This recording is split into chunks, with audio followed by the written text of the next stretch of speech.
Good evening, I'm Dan Wolf. And I'm Laura Lee. Thanks for joining us. Recent violent assaults inside the Minnesota Sex Offender Program sets the stage for another critical look at the state-funded treatment program. Now, the program treats court-ordered people who are deemed sexually dangerous. It ensures that if the clients, as they're called, successfully move through the 3 phases, they can reintegrate back into our communities. However, some of the clients claim they're not receiving adequate treatment and are locked up indefinitely. And the only way out, they say, is death. In the small town of less than 3,000 people, off of Highway 73 in Moose Lake, sits the Minnesota Sex Offender Program, a high-security facility that houses the state's most dangerous sex offenders. It was built in 1995, and one of the first clients to walk in was 62-year-old Daniel Larson. In the spring of '95, we moved to this building. So you've been with this building since its creation? Yes. Did you think you were going to be in this facility or this program for this long? No. Larson was 16 years old when he was civilly committed into the state sex offender program. According to court documents, in 1976, Larson was accused of raping a 10-year-old girl. The incident reported after he witnessed the murder of his mother and another woman inside a Minneapolis apartment in 1971. After months of going in and out of Minnesota Security Hospital in St. Peter, the courts determined he was mentally ill and ordered his civil commitment. I had some problems as a kid that I was having trouble dealing with, especially the loss of my mother. And I never got any help from the so-called professionals back then to deal with that as a child. He and several other clients inside the treatment program agreed to sit down with us and share their stories. Dan Larson and Dan Wilson are some of the men fighting the courts for their release. They claim they're being held not for crimes they have done, but for crimes they might do. You know, anyone that wants to claim that Minnesota doesn't have the death penalty, I'd argue with them all day long about that. Is there a flaw to the foundation or to the understanding that this program was built on the basis that these are offenders that were civilly committing for an indeterminate amount of time based on what they might do, not what they have done? Even though he hasn't committed possibly a new crime, but the crimes that he did commit and the behavior that he has demonstrated is of great concern. Nancy Johnston is the executive director of the Minnesota Sex Offender Program. She says the treatment program is state-of-the-art, and the only way out of the program is through a panel of judges. And our vision is to end sexual violence in Minnesota. I've been here 20 years. I'm very committed to the program. The Department of Human Services says clients participate in a 3-phase treatment program. According to a 2022 annual report by DHS, the majority of the clients are still in the first phases, phases 1 and 2, with more than 500 clients at their Moose Lake facility. Meantime, less than 50 clients are in the final stage, phase 3, at their St. Peter facility. And about 100 are not participating in treatment at all, including Russell Hatton. He was civilly committed in 2007.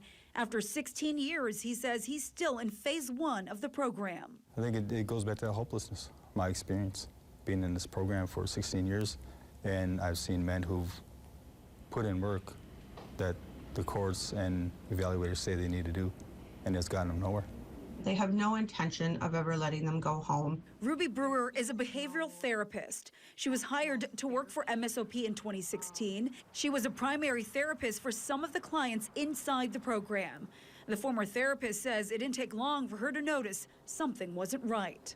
When I was working there, I had 2 different supervisors that would force me to lower scores on quarterly and annual treatment reports, because if the scores were too high, then it looked like the clients were doing well, and then they would need to progress, and they did not want them to progress. When you say force, what do you mean by force? Either you lower these scores or you're going to get in trouble.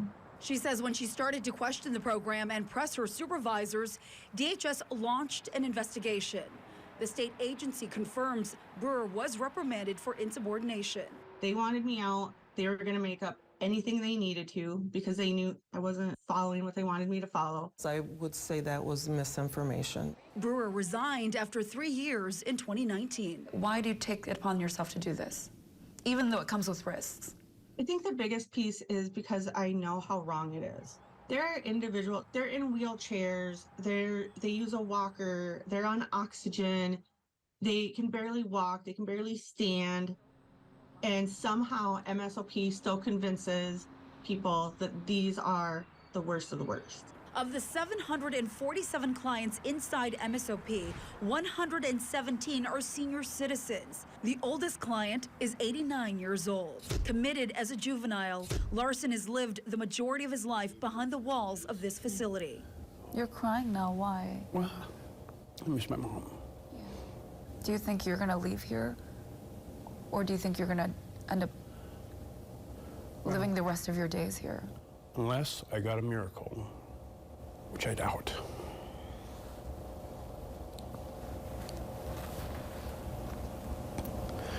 From our governor or the politicians. I'm gonna die here. In 2011, Larson petitioned for his release. His request was denied. Larson's not alone in feeling that hopelessness. Wilson and Hatton also believe they will live out the remainder of their lives inside MSOP. We're sorry for the people that we've harmed, not just the victims, but the larger society.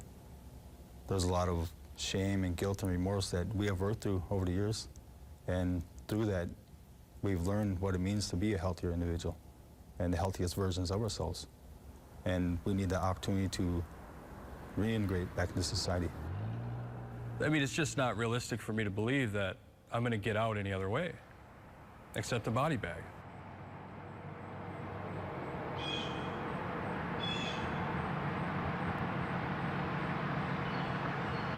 Now, we did some checking since the program started in the 90s. DHS says 94 people have died while in the program. That's compared to the 21 people who have fully completed treatment. Since these interviews, we have heard from several other former staff members who wanted to remain anonymous because they fear retaliation by MSOP, who echo the same concerns as Brewer about mistreatment of some clients. DHS did respond to these allegations, saying, quote, any claim that MSOP supervisors would direct therapists to lower assessment scores so that clients could not progress through treatment is false. Such professionally unethical behavior would not be and is not tolerated at MSOP. Now, to house these clients, it costs the state about $175,000 a year per client. The total operating budget for the facility is $112 million. Coming up tomorrow at 10, we take a look at where your tax dollars are going and hear from experts about how those dollars may be better suited in other ways to prevent sexual violence.